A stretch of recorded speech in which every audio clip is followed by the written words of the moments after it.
आपल्या स्तूपाला काही त्या ठिकाणी ऑब्स्ट्रक्शन तयार होत होते आणि मग आंबेडकर जनतेची मागणी अशी होती की बाबासाहेबांच्या स्तूपाला कुठेही ऑब्स्ट्रक्शन तयार करू नका. पण मागच्या काळामध्ये ते काम चालू केलं, मागच्या सरकारच्या काळात. पण माननीय मुख्यमंत्री देवेंद्र फडणवीसजींनी मला सूचना दिल्या आहेत, माननीय नितीन गडकरीजींनी सूचना दिल्या आहेत की या आपल्या बाबासाहेबांच्या स्तूपाला, तथागत गौतम बुद्धांच्या या ठिकाणी भूमीमध्ये स्तूपाला मात्र काही त्या ठिकाणी ऑब्स्ट्रक्शन चारी बाजूने होऊ नये, असा विकास व्हावा जो या ठिकाणी सर्व मूलभूत सुविधा उपलब्ध व्हाव्या. लवकरच त्या ठिकाणी पैसे आले आहेत, NMRDAला पैसे जमा आहे. फक्त आता आपल्याला विकासाचं जे मॉडेल आहे ते पब्लिक डोमेनमध्ये टाकून जनतेच्या सूचना या ठिकाणी घेणार आहोत. या ठिकाणी एक मोठी बैठकही घेणार आहे, ज्यामध्ये नागपूरचे सर्व दीक्षाभूमीशी जुळलेले सर्व संस्था आणि सर्व लोकप्रतिनिधी यांना विश्वासात मी घेणार आहे. सामाजिक समतेचे प्रतीक डॉक्टर बाबासाहेब आंबेडकर यांना 69व्या महापरिनिर्वाण दिनानिमित्त मी कोटी कोटी प्रणाम करतो, अभिवादन करतो.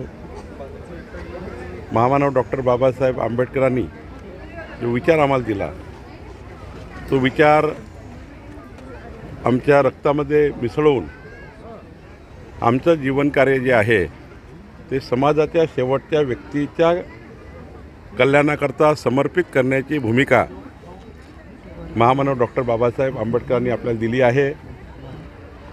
बाबासाहेबांचा संघर्ष आणि जीवन चरित्र हे राष्ट्राने, महाराष्ट्राने, 140 कोटी जनतेच्या भारत देशाने आणि विश्वातील सर्व जनतेने स्वीकारण्याकरता आजचा दिवस आहे. आजच्या दिवशी संपूर्ण समाज, संपूर्ण परिवार हा बाबासाहेबांना नतमस्तक होऊन भारताला विकसित भारत, जगातला सर्वोत्तम भारत निर्माण करण्याचा जो विचार या भारताच्या जनसंख्येमध्ये आहे, हा विचारच मूळ महामानव डॉक्टर बाबासाहेब आंबेडकरांनी आपल्याला दिला आहे. महामानव डॉक्टर बाबासाहेब आंबेडकरांनी दिलेलं संविधान अशा लोकशाहीचं संविधान आहे, जगातली सर्वात मोठी लोकशाही महामानव डॉक्टर बाबासाहेब आंबेडकरांच्या संविधानाने आपण आज या ठिकाणी आपल्याला रुजवली आहे. मला वाटतं की आज आमच्यासारख्या सरकारमध्ये काम करणाऱ्या प्रतिनिधींना दिशा देणारा, समाजाच्या शेवटच्या व्यक्तीचं कल्याण करण्याकरता संकल्पित करण्याचा हा दिवस आहे. दीक्षाभूमीच्या विकासासंबंधी मागच्या काळामध्ये एक आर्किटेक्टने प्लॅन तयार केला.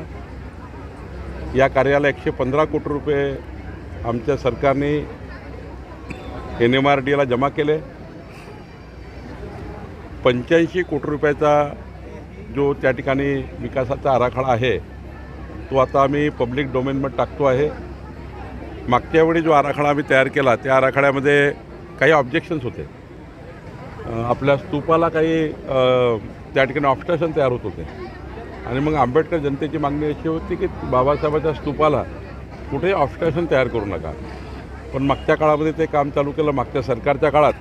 पण माननीय मुख्यमंत्री देवेंद्र फडणवीसजींनी मला सूचना दिल्या आहेत, माननीय नितीन गडकरीजींनी सूचना दिल्या आहेत की या आपल्या बाबासाहेबांच्या स्तूपाला त्या ठिकाणी कुठेही त्या ठिकाणी त्या ठिकाणी तथागत गौतम बुद्धांच्या या ठिकाणी भूमीमध्ये स्तूपाला मात्र काही त्या ठिकाणी ऑब्स्ट्रक्शन चारी बाजूने होऊ नये, असा विकास व्हावा जो या ठिकाणी सर्व मूलभूत सुविधा उपलब्ध व्हाव्या.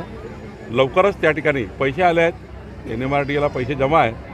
फक्त आता आपल्याला विकासाचं जे मॉडेल आहे ते पब्लिक डोमेनमध्ये टाकून जनतेच्या सूचना या ठिकाणी घेणार आहोत. या ठिकाणी एक मोठी बैठकही घेणार आहे, ज्यामध्ये नागपूरचे सर्व दीक्षाभूमीशी जुळलेले सर्व संस्था आणि सर्व लोकप्रतिनिधी यांना विश्वासात मी घेणार आहे. नाही, ड्रॅगन पॅलेसच्या विकासाकरता आधीपासूनच माननीय नितीनजी, माननीय देवेंद्रजी, आम्ही सर्वांनी, आदरणीय सुलेखाताई, आम्ही सर्वांनी विचार केला आहे. त्या ठिकाणी 217 कोटी रुपये सरकारच्या माध्यमातून ड्रॅगन पॅलेसलासुद्धा आले आहेत. त्याचाही शासन निर्णय झाला आहे. ड्रॅगन पॅलेसला जोडण्यासाठी मेट्रो रेल्वे करण्याचा विचार या ठिकाणी सरकारने केला आहे आणि ड्रॅगन पॅलेसच्यासुद्धा विकास योजना महाराष्ट्र सरकारने तयार केली आहे. निश्चितपणे या ठिकाणी आम्ही विकासाकरता कटिबद्ध आहोत. दीक्षाभूमी हो, ड्रॅगन पॅलेस हो, चिचोली असो, चिचोलीला त्या ठिकाणी मोठ्या प्रमाणावर आम्ही या ठिकाणी विकसित चिचोली केला आहे. महामानव डॉक्टर बाबासाहेब आंबेडकरांनी त्या ठिकाणी ज्या वापरलेल्या वस्तू आहे त्या सर्व वस्तू आम्ही त्या ठिकाणी चांगल्या पद्धतीने प्रदर्शित केलेल्या आहे. त्या ठिकाणी चांगलं स्थळ आपण करतो आहे.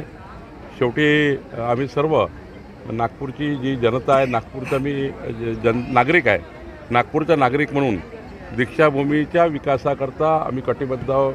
ड्रॅगन पॅलेसच्या विकासाकरता कटिबद्ध आहोत. शेवटी आपल्या सर्वांच्या भावना या स्थळाशी जोडलेल्या आहेत आणि त्यामुळं विकसित नागपूरचा संकल्प करताना विकसित दीक्षाभूमी, विकसित त्या ठिकाणी ड्रॅगन पॅलेस आणि चिचोली या पर्यटन स्थळाचाही त्या ठिकाणी विकास झाला पाहिजे, ही भूमिका आमची आहे, ती आम्ही करतो आहे.